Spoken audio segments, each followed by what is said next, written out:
But you always say we should share nicely. Yes, we should. But not everyone learned the same lessons you did. Near the landing zone, children played despite their parents' worried looks. The massive Velthari shuttles descended like falling meteors, their engines roaring loud enough to shake windows. Most kids ran inside when the aliens appeared, but not all of them. 7-year-old Park Minji stood at the fence surrounding the landing area, her small hands gripping the metal wire. When the shuttle doors opened and the Velthari soldiers marched out, she did something that made her mother gasp in horror. She waved. The Velthari warriors were 8 feet tall, covered in dark scales, with 4 arms and red eyes that glowed in the morning light. They carried weapons that could cut through steel and wore armor that had never been pierced by enemy fire. They were the perfect soldiers of the perfect empire, and a human child was waving at them like they were friends. Coming to visit, Lieutenant Keksaval noticed first. "Commander, the small human is greeting us." Through his ship's cameras, Thaxmore watched the scene with growing unease. The child's gesture was innocent, fearless, completely wrong. Fear was the foundation of everything. Without fear, there was no respect. Without respect, there was no order. Without order, the galaxy would tear itself apart in endless wars. "Ignore the child," he ordered, but his voice carried less certainty than usual. The tribute collection proceeded normally. Human workers loaded the containers onto Velthari shuttles with quiet efficiency. No one begged for reduced payments. No one offered bribes for better treatment. They simply did what was required and stepped back, waiting for the aliens to leave. But that child kept waving. Her mother, Bei Sumin, finally ran forward and pulled Minji away from the fence. "Don't do that," she whispered urgently. "They're dangerous." "But they look sad," Minji replied, still trying to wave over her mother's shoulder. "Maybe they just want friends." On his command ship high above, Thaxmore reviewed reports from across the sector. Human colonies were spreading faster than any other species in recent memory. They built settlements with confidence that bordered on recklessness, establishing outposts in systems where more cautious races would never dare to venture. Most concerning, they seemed to be thriving. "Sir," reported his intelligence officer, "we have confirmation of 17 new human settlements in the past standard year. Their population growth exceeds projections by 40%. And their military capabilities? Still minimal, basic. Defensive systems, small patrol craft, nothing that could threaten even our oldest ships." Thaxmore nodded, but the unease remained. Military strength wasn't everything. The Dominion had conquered stronger species before, races with better weapons and more advanced technology. What made them dangerous wasn't their ability to fight, but their willingness to submit. Humans submitted when required, but they didn't seem afraid, and unafraid subjects were unpredictable subjects. Far away in the Dominion capital, High Admiral Nexkoth studied the same reports with growing irritation. The humans were expanding too quickly, growing too confident. Other tributary species were watching, and some had begun asking questions about tribute levels and payment schedules. Questions led to doubts. Doubts led to rebellion. And rebellion had to be crushed before it could spread. The Admiral's decision was swift and final. The Third Fleet would visit New Hanyang and provide a lesson the entire sector would remember. Fear was the Dominion's greatest weapon, and it was time to remind the galaxy why that fear was justified. But first, they had to demonstrate what happened, to those who forgot their place in the natural order of things. The morning sky above New Hanyang turned red as 17 warships dropped from hyperspace. High Admiral Nexkoth stood on the bridge of his flagship, watching the human colony grow larger on his screens. This would be a simple demonstration: destroy one building, demand triple tribute, and watch human expansion stop across all sectors. Target. "Selection complete, Admiral," reported his weapons officer. "Intelligence confirms the large complex is their main government center." Nexkoth's 4 eyes gleamed with satisfaction. The building was perfect, big enough to make an impression, important enough to hurt, but not so critical that it would cripple their ability to pay tribute. Fear required balance. Too little and they wouldn't learn. Too much and they couldn't serve. Begin bombardment. Down on the planet, Park Minji was drawing pictures with colored pencils, when the first alarm sounded. She looked up from her desk, as her teacher, Miss Han Yeji, moved quickly to the window. "Children, please move away from the windows," Miss Han said, trying to keep her voice calm. Through the glass, she could see the red ships hanging in the sky like angry clouds. "Are those the tribute ships?" asked little Kim Donghyun, a 5-year-old who had started school early because he was so smart. "Yes, but there are many more today," Miss Han replied, counting 17 vessels where usually only 1 or 2 appeared. Her hands shook as she reached for the emergency communication device. In the government center across town, Governor Lee Jin-ho was in an emergency meeting when the attack began. The first energy beam punched through the atmosphere like a spear of white fire, but it wasn't aimed at his building. It was aimed at New Hanyang Elementary School. Park Min-ji had just enough time to look up at the ceiling when the world exploded around her. The little girl who had waved at alien soldiers, who had thought they looked sad and needed friends, died instantly along with 47 other children and 12 teachers. The building collapsed in seconds, leaving only smoking rubble where young voices had been practicing their morning songs. Governor Lee Jin-ho ran through the streets, his security team unable to keep up. Smoke and dust filled the air as rescue workers pulled bodies from the wreckage. When he found his own daughter's classroom, he stopped running. Kim Sora lay under a piece of concrete, her small hand still holding a crayon. She was 6 years old. She loved drawing flowers and asking questions about everything. Now she would never ask another question or draw another picture. The governor knelt in the ruins and held his daughter's body while the alien ships waited in orbit for his response. Communication channels crackled with incoming messages from the Dominion fleet, demanding acknowledgement of their demonstration and immediate compliance with new tribute requirements. Lee Jin-ho activated his communicator with one hand while cradling Sora with the other. His voice was steady when he spoke, but something cold had entered his eyes. "This is Governor Lee Jin-ho of New Hanyang Colony," he said. "Message received and understood." He paused, looking at the faces of the dead children being pulled from the rubble. Park Min-ji's mother was screaming. Teacher Han Yeji's husband was digging through concrete with his bare hands. "We will remember their names," the governor continued. "We will remember their faces. We will remember what you did here today." Then he cut the communication and issued orders that would change everything. "Send word to all human colonies. Full emergency protocols. All tribute payments suspended immediately. All merchant vessels return to home ports. All civilian traffic through alien-controlled space ends now." His aide, Sergeant Moon Jae-ho, stared at him. "Sir, that's a declaration of rebellion. They'll destroy us." "They already have," Lee Jin-ho replied, still holding his daughter. High Admiral Nexkoth waited for the usual response. Pleas for mercy, offers of increased tribute, desperate attempts to negotiate. Instead, he received something unprecedented: silence. Human colonies across 3 sectors stopped all communication with Dominion forces. No tribute payments, no shipping manifests, no diplomatic messages. They simply went quiet, like a star, suddenly going dark. Commander Thaxmore, monitoring from his patrol ship, detected massive changes in human communication traffic. Instead of panic, he intercepted transmissions filled with technical specifications, resource calculations, and logistical planning. "Admiral," he reported over secure channels, "the humans aren't acting like defeated enemies. They're acting like they're preparing for war." The red ships came from the darkness between stars, casting shadows across New Hanyang like giant metal birds of prey. Commander Thaxmore stood at the window of his warship, watching the small blue world spin slowly below, his 4 eyes studied the human settlement through the ship's sensors, counting buildings and people like a farmer counting livestock.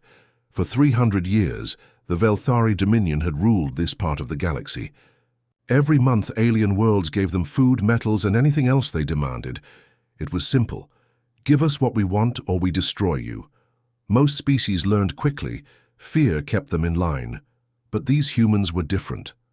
Thaxmore's second officer, a young warrior named Kexival, approached with the daily reports. "Commander, the tribute collection is ready to begin. Shall we make the usual our demonstrations?" The commander's scaled fingers drummed against the metal rail. Other species would beg and cry when the Dominion ships arrived. They would offer extra tribute, promise complete loyalty, anything to avoid punishment. But the humans on New Hanyang simply prepared their monthly payment and waited quietly. No demonstrations today, Thaxamore decided. Let's see what these creatures do. Down on the planet's surface, Governor Li Jinho checked his watch and nodded to his assistants. The tribute was ready, refined metals stacked in neat containers, preserved food sealed in transport crates, and medical supplies the aliens had specifically requested. Everything organized and counted, just as the Dominion demanded. "Papa, why do the red ships come every month?" asked his 6-year-old daughter, Kim Sora, tugging at his jacket. Li Jinho knelt down to her level, his weathered face gentle. "Because they are stronger than us, little one. Sometimes the strong take from the weak." "Impossible," Nexkoth replied. "They have no military capacity. Their ships are mining vessels and cargo haulers. Their colonies have basic defensive systems, at best." But the intelligence reports told a different story. Human merchant vessels had vanished from all major shipping routes. Colonies that had seemed focused on farming and mining were suddenly producing refined materials at impossible rates. Most disturbing, other tributary species were quietly reducing their interactions with Dominion trade networks. Dr. Choi Hyong, the colony's former chief medical officer and Park Minji's godmother, stood in what had been the hospital's emergency room. Now it served as a communications center, linking human settlements across impossible distances. "Phase 1 protocols are in effect," she announced to the assembled coordinators. "All colonies report successful transition to wartime production. Supply chains are independent of Dominion systems. Alternative trade networks are operational." She looked at the holographic display showing human settlements across dozens of star systems. Each point of light represented thousands of people who now knew exactly what the Dominion was willing to do to maintain power. "Remember their names," she said quietly. "Remember their faces. Make sure the galaxy never forgets what happened here." The rebellion had begun not with armies or fleets, but with the simple decision to remember 48 children who would never grow up. 6 months had passed since the bombardment of New Hanyang Elementary School. The Velthari Dominion expected the human rebellion to collapse from hunger and desperation. Instead, High Admiral Nexkoth stared at intelligence reports that made no sense. Human colonies hadn't fallen into chaos. They had become impossibly organized. Dr. Choi Hyong stood in what used to be New Hanyang's medical center, now filled with communication equipment that linked human worlds across vast distances. As Park Minji's godmother, she had held the little girl's hand during doctor visits and helped her with homework. Now she coordinated supply chains spanning 12 star systems. "Status report from Mining Colony 7, announced Kang Minho from his console. The former farm supervisor now managed industrial production that put advanced alien worlds to shame. Metal output increased 60% this month. New refineries are ahead of schedule." Around the room, other coordinators reported similar impossible numbers. Food production was up. Manufacturing centers operated at full capacity. Transport. Networks moved resources with military precision. The humans weren't just surviving without Dominion tribute systems, they were thriving. Commander Thaxamore noticed the changes during his regular patrol of the sector. Human merchant ships had vanished from major trade routes, but cargo was still moving. They had built an entirely new network that bypassed Dominion-controlled space completely. "Sir," reported his navigation officer, "we're detecting increased traffic along the Keptar shipping lanes. The routes the humans shouldn't know about." Thaxamore studied the tactical display. The Keptar lanes were ancient paths through dangerous asteroid fields, used only by smugglers and pirates. No legitimate trader would risk those passages. Yet, sensor data showed regular convoy movements, perfectly timed and expertly navigated. "They're learning our secrets," he muttered. "But how?" The answer came from an unexpected source, Captain Yoon Ji-won of the human freighter. Quiet Hope sat in a cantina on the neutral world of Brixka, sharing drinks with alien traders who had grown tired of Dominion demands.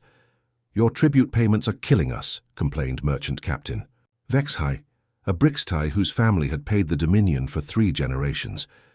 We give them half our profits and still they want more.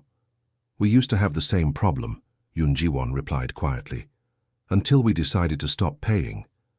Easy for you to say. Your world is far from Dominion fleets. We're only 2 jumps from their main base. Distance doesn't matter when you have friends. Yoon Ji-won slid a data pad across the table. Food shipments, medical supplies, refined metals, better prices than Dominion traders, and we don't demand tribute, just fair exchange. The BRICS captain stared at the numbers. They were impossibly good, better than anything he'd seen in decades of trading. What's the catch? No catch. We help you become independent. You help others become independent. Eventually, nobody needs the Dominion to survive. Similar conversations were happening across 100 worlds. Human traders offered better deals than Dominion merchants, asked for nothing but honest trade, and slowly built a network of species who no longer feared the red ships. Back in his command center, High Admiral Nexkoth studied reports that grew, more disturbing each day. Tribute payments were falling across multiple sectors, not because of rebellion or economic collapse, but because tributary species were finding alternatives. The BRICS have formally requested a 50% reduction in their tribute quota, reported his aide. They claim alternative trade arrangements meet their resource needs. Denied, Nexkoth growled. Send the 4th Fleet to remind them of their obligations. But when the fleet arrived at Brixka Prime, they found something unprecedented. The planet was defended not by military vessels, but by merchant ships from a dozen different species. Human freighters, Keptar mining barges, even converted passenger liners, all positioned between the Dominion fleet and the world below. This is Admiral Kexmore of the 4th Fleet, the commander transmitted. Stand down immediately or face destruction. The response came from Captain Lee Seonho of the human cargo ship Memorial Garden. This is a free trade zone established by mutual agreement. We're not looking for a fight, but we won't abandon our partners. The standoff lasted 3 days.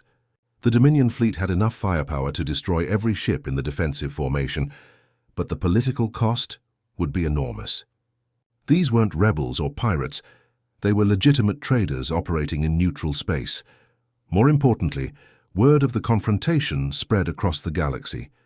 Species that had never questioned Dominion authority began asking uncomfortable questions. Why were human traders offering better deals? Why did the Dominion need tribute at all if other systems could prosper through simple cooperation? Dr. Choi Hyong received the news while coordinating medical supply shipments to refugee camps in former Dominion space. The children killed at New Hanyang had become symbols of something larger, proof that the mighty Velthari Empire was built on fear rather than strength. "Ma'am," reported her assistant, "we have requests for trade partnerships from 47 different species. Food shipments, medical supplies, industrial equipment, everything the Dominion used to provide through forced tribute." She looked at the holographic star map showing human supply routes. Red lines had once represented Dominion control. Now they were blue, marking free trade agreements between equals. Accept all requests, she decided, and make sure each shipment includes educational materials about the 48 children. Let them know what we're really fighting for. The strategy was working. The Dominion had ruled through monopoly and fear, controlling trade routes and crushing competition. But the humans offered something more powerful than threats. They offered hope, and hope, once planted, was impossible to kill. The war began not with massive explosions or grand fleet battles, but with ships that simply vanished. Supply convoys disappeared between star systems without sending distress signals. Communication stations went dark across entire sectors. Isolated Dominion outposts reported strange vessels that appeared from nowhere and left only wreckage behind. Admiral Nexkoth assembled the largest war fleet in Dominion history, over 300 ships, carrying enough firepower to crack planets. He expected to crush human resistance in a few decisive battles, just as the Dominion had done for centuries. Instead, he discovered that the humans had learned terrible lessons from their victims. Captain Oh Seung-min commanded the human stealth ship, Silent Memorial, one of dozens named for the children who died at New Hanyang Elementary. His vessel, was small, fast, and nearly invisible to Dominion sensors. More importantly, it was filled with crew members who remembered exactly why they were fighting. "Target acquired," whispered Lieutenant Yoon Ji-won from the weapons console. Through the ship's view screen, they could see a massive Dominion supply depot orbiting a dead moon. Fuel storage, ammunition reserves, and repair facilities for the entire Fifth Fleet. "Crew status report," Seungmin requested quietly. "Engineering ready," came the voice of Chief Kim Tae-yang. "Weapons ready," added Gunner Park Ji-hyun. "Navigation ready," confirmed pilot Lee Min-seo. Each crew member wore a small photo on their uniform: Park Min-ji, Kim Sora, Han Ye-ji, or one of the other 48 victims. They never spoke about the pictures, but everyone understood their meaning. "Remember Park Min-ji," Captain Seungmin said softly, activating the targeting system. "Remember them all." His crew responded together. The depot's destruction was swift and complete. Advanced human torpedoes, designed by engineers who had studied Dominion technology for months, tore through armor that had never been breached. By the time reinforcements arrived, the silent memorial had vanished into the stellar background like a ghost. All that remained was debris and a simple message broadcasting on all frequencies: 48 names and faces, children who would never grow up, and the promise that their deaths would not be forgotten. Commander Thaxmore stood on the bridge of his dreadnought, studying tactical reports that painted an impossible picture.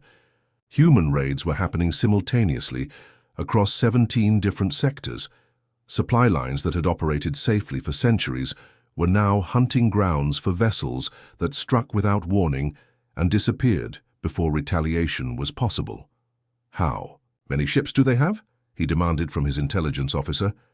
"Unknown, sir. They appear to be using modified civilian vessels, cargo haulers, mining ships, even passenger transports. Our sensors can barely detect them until they're already attacking. And their tactics, unlike anything in our military databases, they don't engage in direct combat. They don't try to hold territory. They simply destroy our infrastructure and vanish." What disturbed Thaxmore most was the psychological impact. Dominion worlds that had never known fear were now living in constant terror. Citizens who had spent their lives as the galaxy's apex predators suddenly understood what it felt like to be hunted. The humans had turned the Dominion's own methods against them, but with surgical precision that avoided civilian casualties entirely. They destroyed military bases, supply depots, and communication centers, while leaving hospitals, schools, and residential areas completely untouched. It was a message as clear as it was terrifying. "We can reach you anywhere, anytime, but we choose to be merciful. Don't make us change our minds." Dr. Choi Hyung coordinated the campaign from her command center on New Hanyang, now rebuilt stronger than before. Banks of computers tracked Dominion fleet movements, supply schedules, and defensive patterns. The same medical precision she had once used to save lives now served to dismantle an empire. "Phase 3 targets confirmed," announced Coordinator Kang Min-ho. 17 fuel depots, 23 communication relays, and 41 supply convoys. All strikes will occur within a 6-hour window. Casualties? Military personnel only, as always. Civilian areas remain protected zones. She nodded, looking at the holographic display that showed human strike teams moving through Dominion space like antibodies through an infected system. Each team carried the same message, the same promise, the same memory of children who had died for no reason except to demonstrate power. The turning point came when human fleets appeared simultaneously in the Dominion's core systems. Not invasion forces, but messenger ships that broadcast a simple communication across every inhabited world in Velthari space. The transmission showed 48 young faces: Park Min-ji waving at alien soldiers, Kim Sora drawing flowers with crayons, teacher Han Ye-ji reading stories to her class. Children who had lived normal, happy lives until the morning the Dominion decided to make an example of their school.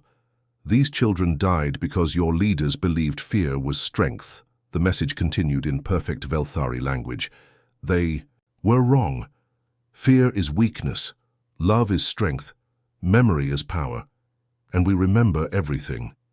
High Admiral Nexkoth watched the broadcast from his flagship's bridge, surrounded by the most powerful war fleet in galactic history. 300 ships that could destroy star systems, manned by warriors who had never known defeat. But the human message wasn't a threat or a demand for surrender. It was something far more unsettling. It was an explanation. The humans weren't fighting to conquer the Dominion. They were fighting to teach it a lesson that every parent in the galaxy understood. Some things are more important than power. Some memories are worth any sacrifice. And sometimes, the smallest victims create the most dangerous enemies. The war had begun with the death of children.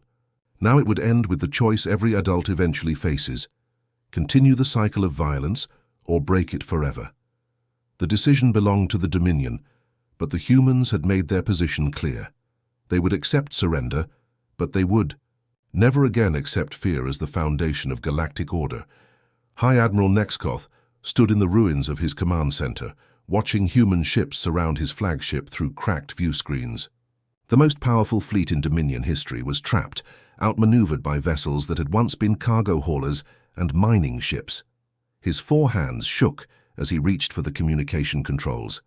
"This is High Admiral Nexkoth of the Velthari Dominion," he transmitted on all frequencies. The words tasted like poison in his mouth. We surrender unconditionally." Across the galaxy, the announcement echoed through 1,000 worlds.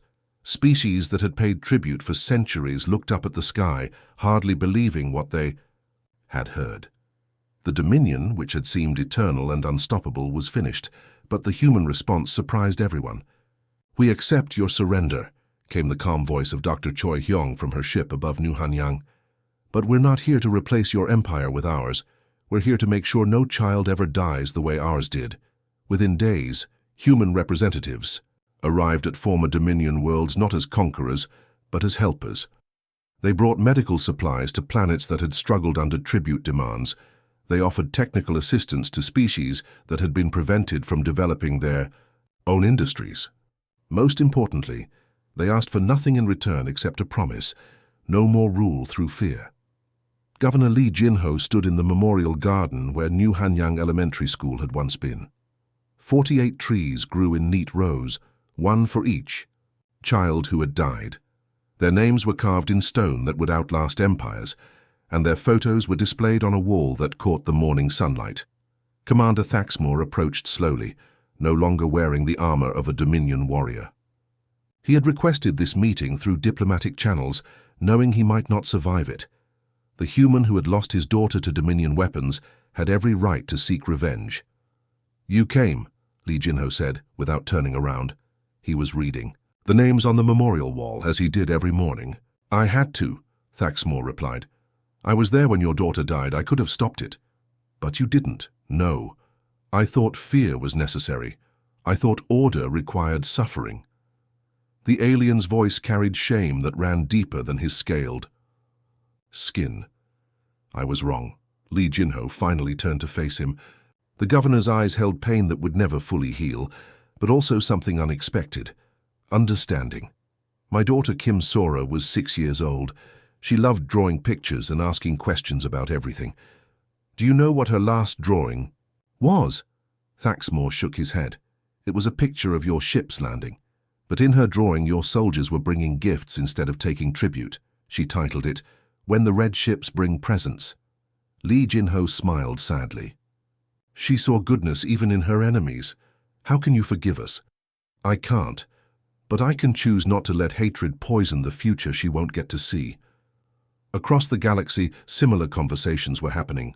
Former Dominion officers worked alongside their former victims to rebuild what centuries of fear had broken. Some struggled with the transition from rulers to partners, but others discovered that cooperation felt better than domination ever had. Captain Oh Seung-min visited the trade station at Brixka Prime, where alien merchants who had once cowered before Dominion fleets now dealt with human traders as equals. His ship, the Silent Memorial, was docked beside vessels from dozens of different species, all working together in ways that had been impossible under the old system. Captain, called Merchant Vexhai, the Brixtai trader, who had been among the first to accept human partnership. The medical supplies arrived on schedule. Our colony ship launches next week.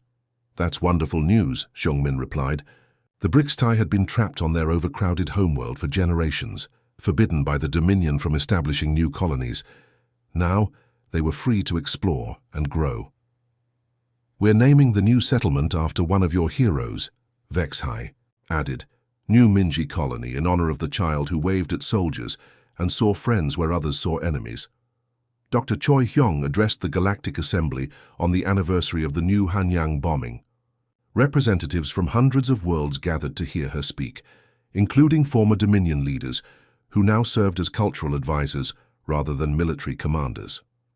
1 year ago, 48 children died because adults chose power over compassion, she began. Behind her, holographic images showed the faces of Park Minji, Kim Sora, and all the others.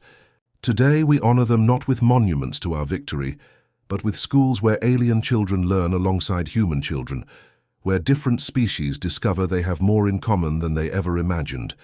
The tribute system had died, replaced by voluntary trade that enriched everyone involved. Former slave worlds developed their own technologies and cultures. Species that had been enemies for generations discovered they could be neighbors instead. Most importantly, fear was no longer the foundation of galactic civilization. Years later, when historians tried to understand how a galactic empire fell to a species that had barely reached the stars, they found their answer in a simple truth. The strongest force in the universe wasn't fear or hatred, or the power to destroy. It was the love that parents felt for their children, and the lengths they would go to ensure no other parent would stand. Where Governor Li Jinho had stood, holding a small body and wondering why the universe chose cruelty over kindness. The galaxy had learned to remember, and in remembering, it had learned to heal.